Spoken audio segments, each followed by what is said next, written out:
ঘরটা তো খুব সুন্দর করে সাজিয়ে রেখেছে। কেমন আছো? ভালো। চা খাবে? না, আমার অফিসের তাড়া আছে। তোমাকে এখানে এনে এভাবে সিগনেচার নিতে চাইনি। কোথায় সিগনেচার করতে হবে? আমি চা করে নিয়ে আসছি। কতটা ভালো ছিলাম আমরা। এই নাও, তোমার চিনি কম চা। তোমার আমার পছন্দ মনে আছে? আমার সব মনে আছে। কতটা ভালোবাসায় না বানিয়েছিলাম আমাদের এই ঘর। আমাকে ছেড়ে যেও না, আমি খুব একা হয়ে যাব। ঘর অনেক সুন্দরভাবে গুছিয়ে রেখেছো। তুমি কি একটু বেডরুমে আসবে? কেন? তোমার কিছু জিনিস ছিল,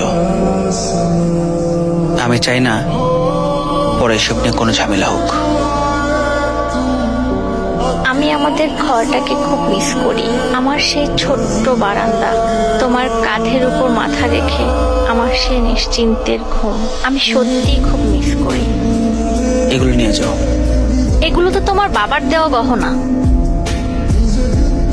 গয়না পরার মানুষটা আমার সাথে নেই, তাহলে এই গয়না দিয়ে আমি কি করব?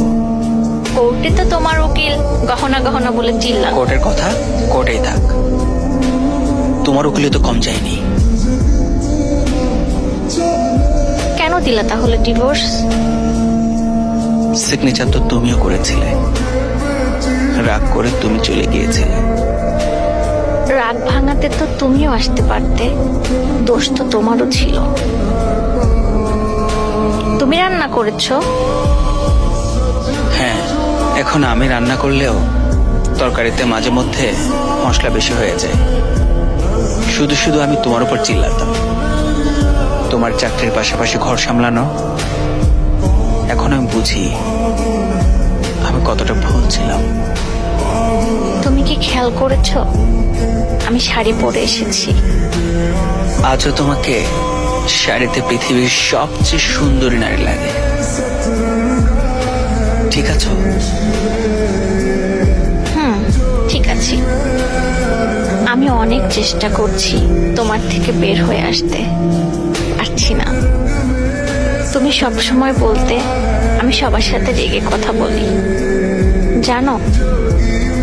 এখন আমি সবার সাথে হাসি মুখে কথা বলি, শুধু তোমাকেই খুশি রাখতে পারলাম না।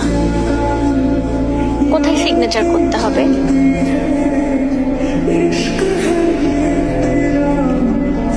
আমি বুঝে গেছি, তোমাকে ছাড়া ঘর কোনো ঘর না, একটা ঠিকানা মাত্র।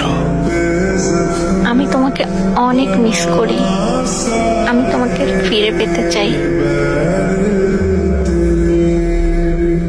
একবার সরি বলে দাও, তোমার সব ভুল মাফ করে দিয়ে আমি আবার তোমার কাছে চলে আসব, চিরদিনের জন্য। শেষবারের মতো সরি তো বলো। এতগুলো বছর যখন মাফ করে দিয়েছি, এবারও দিব। একবার সরি বলে ফিরে এসো, আমি তোমার সব অভিযোগ মাথা পেতে নিব। এতদিন আমি বুঝে গেছি, আই স্টিল লাভ ইউ। শেষবারের মতো সরি বলে ফেলো। ওকে, বাই, থ্যাংক ইউ।